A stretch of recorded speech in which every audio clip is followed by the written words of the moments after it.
Nós estávamos acostumados com o lançamento de CD, entre outras coisas, o mundo quebrou e todo mundo ficou sem saber o que ia fazer, não sabia como lançar, tipo, tinha banda processando fã e toda aquela bagunceira toda que tinha. E naquela época, sem saber muita coisa, o que a gente fazia era compor, porque mesmo assim o sonho que as pessoas sempre têm é compor a música, fazer chegar até todo mundo.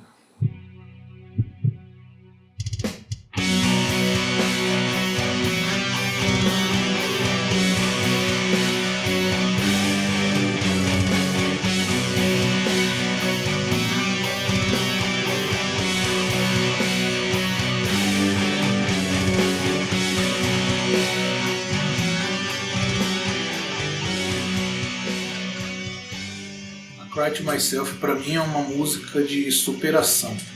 Ela conta uma trajetória e essa trajetória ela é minha mesmo. Então toda a parte que a gente inicia quando a gente gosta de música é sempre um sonho, né? Então esse sonho ele é algo que se torna mais forte a cada momento da nossa existência. E nesse passo aqui que a música vai contando, né, que tinha pedras no caminho, né? Quer dizer, as dificuldades que todo mundo passa, o que atrapalha, o que ajuda, é tudo parte do caminho. E essa trajetória para mim eu acabei vivendo no tempo de hiato que eu tive entre 2010 e 2016. Praticamente eu fiquei parado aí quase 4 anos até ter a ideia de novo, de começar a comprar coisa.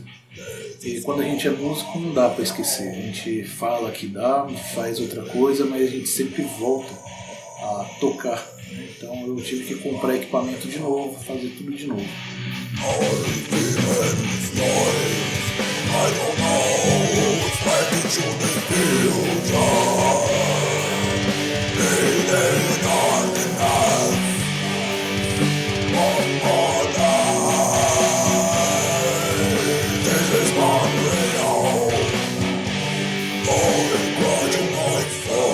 Pela Cry to Myself eu tinha projeto, né? Tinha uns sons e o Vinícius também tinha um outro som e resolvemos juntar o útil ao agradável, né? O Vinícius dava uma força pra mim no meu som e eu dava uma força pro Vinícius no som dele. E aí surgiu a Cry to Myself, composição do Vinícius. E essa primeira ideia, ela praticamente foi se modificando de 2004 até chegar a 2010. Até ter o rascunho perfeito de como ela seria. A letra, né, tudo que foi escrito, tudo que foi tocado. Né, a parte que o Carlão me ajudou a fazer, a segunda guitarra. E aí eu sugeri ao Vinícius um duelo de guitarra, assim, uma coisa mais melancólica, meio Madame Bride, né? E ficou bacana, né? Ficou legal, a gente curtiu pra caramba, ficou pesado, um duelo no lugar certo. Testamos vários duelos e rolou naturalmente. E essa primeira gravação, que chegou em 2004, até chegar a 2010 já foi mais umas 2, 3 gravações. Essa gravação de 2010 ela mudou completamente a partir dos anos. Teve mais umas 2 ou 3 versões até chegar na versão final. Vinícius começou a fazer a guitarra base, começou a duelar, a fazer os sons na tônica, eu comecei a duelar na terça, na quinta, na oitava, até a gente achar uma timbragem legal em duelos, né? E ver o que soava mais melancólico, que era fazer meio que doom, assim, uma coisa melancólica.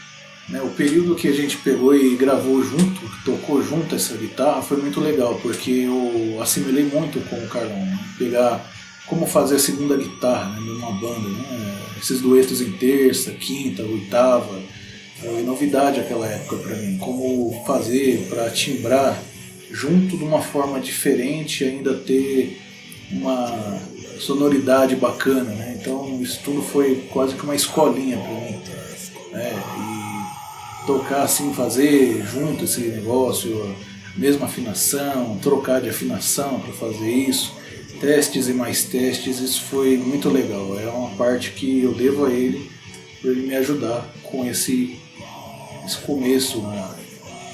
na carreira para saber como fazer duas guitarras, para não fazer a mesma coisa na segunda guitarra.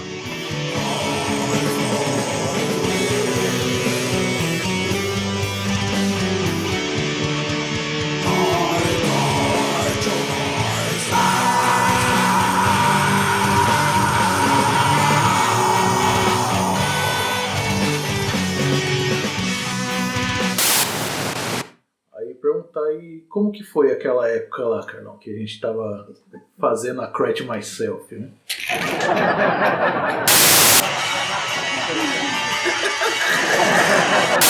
O que você pode dizer daquela época lá? E aí veio agora a chance de gravar a Crash Myself, que é uma música nova entre aspas, né? E aquela época foi terrível, porque a gente saiu daqui para ir em Minas Gerais, uma viagem rápida que a gente pensou... Ai, caralho, corta! Né, e pela distância acabou não dando muito certo. Corta! É difícil que eu gosto. Você não quer falar alguma coisa da sua carreira, o que você pretende fazer, alguma coisa assim? Não. Tá cortando já. Não liguei não, mano. Pera aí, mano, tá difícil vocês relembrar aqui. Pera aí, como é que